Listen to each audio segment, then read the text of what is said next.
The rainbow in mysticism in ancient religions symbolizes a bridge, okay, between you and God. That's what a rainbow is. It symbolizes a bridge between the lower mind and the higher mind. That's the rainbow. And that's why people would always say there's a pot of gold at the end of the rainbow, because gold is the color of God. You know, the streets of gold. And that's the significance. So when we look into this, it's quite important, because in addition to the rainbow, in Revelation 4:3, it says we have the gems of jasper, a sardine stone, and emerald. And what they represent, all stones in the Bible represent things. And that comes out of the most ancient places of the East. These stones represent the virtues of the higher consciousness of the mind and the emotions. Now, in the ancient words, karita, K-A-R-I-T-A, it says, in that city shining with the splendor of gems, darkness like poverty could find no place. So gems and precious stones each have an individual meaning in mysticism, and if you don't begin to understand them, there's no sense in looking at the book of Revelation. There's no sense really looking at the Bible. It says Revelation 4:3, he that sat was to look upon like a jasper or a sardine stone.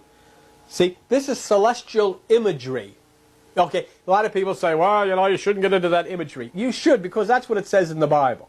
He that sat was to look upon like a jasper or a sardine stone. He looked like a jasper or a sardine stone. This is in a dream state or a trance state or in deep meditation. Okay. Now the sardine is a deep orange and red. The jasper is a blue-green kind of aqua. And so now we have a description of God consciousness. This is a description of the effects of the higher nature of your being. And let's take a look at it, if you would, with me, and you'll get a better idea of how to approach mysticism in the Bible in the book of Revelation. Okay, the color rose red, okay, rose red means love. And these go back from the most ancient of times. Fiery red is ambition or emotions. Ambition, emotion, okay? Now we have scarlet, which is energy, life. Is that coming out dark enough, Franklin? A little light, is it? Maybe maybe I'll try this one. Okay. Yellow, okay? That's kingship. Okay, it's like God's throne is gold. Green, astral, growth. That's growth of consciousness. So we'll put consciousness and growth. That's why they, you know, in the biblical stories, the sheep feed in the fields. Blue is intellect and peace, but it's intellect. What else we got? Purple is wisdom. Okay. White is purity and perfection. We'll call it perfection.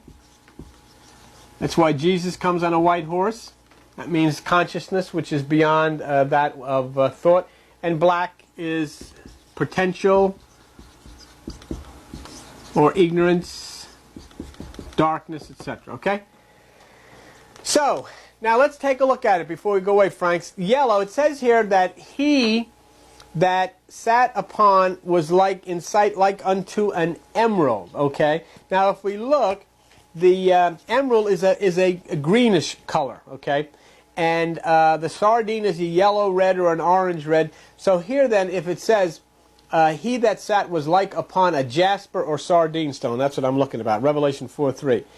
Jasper is green, and okay, and where we have green is the growth of divine consciousness in understanding and teaching, because it's a blue-green, it's an aqua. So there you have understanding, you have intellect and conscious growth, and then you have the sardine stone, which is yellow and red, or an orange and red, and that red gives you ambition or power over the lower things, and the yellow red, which is the rose red with the kingship of God, it's the love of God which gives you power over the emotions, and of course the divine wisdom which gives you conscious growth. So there you then see about the renewed mind and why it says he that sat was to look like a jasper and a sardine stone.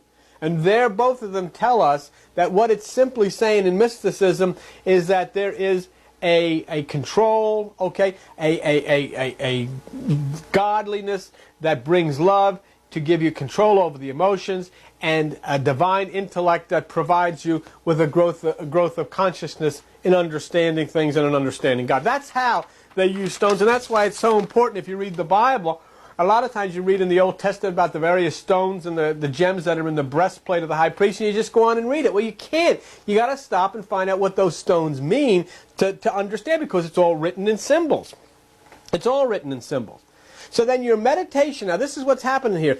John's meditation brings him into this higher consciousness, which provides this, which is love, which is above the human plane, that gives power over the physical problems. That's what it tells us about the jasper and sardine stone. Now in Revelation 4:3, go back again, there was a rainbow round about the throne, in sight like unto an emerald.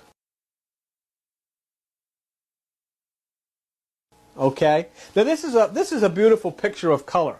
It symbolizes to people who lift themselves into a higher realm of consciousness. This entire beautiful experience, according to John, is like emerald. Now come back here for a minute, Frank. Emerald is green. It's a very deep green. And green is for the growth of consciousness, the growth of understanding. So the Bible here confirms everything that we've said before. Heaven is a state of growth into the higher or astral consciousness. It's actually meeting Christ in the air, no doubt about it, in consciousness. But then, again, there was a rainbow round about the throne, in sight like unto an emerald. And they're telling you in mysticism in the book of Revelation, emerald, because emerald is a symbol of conscious growth, okay?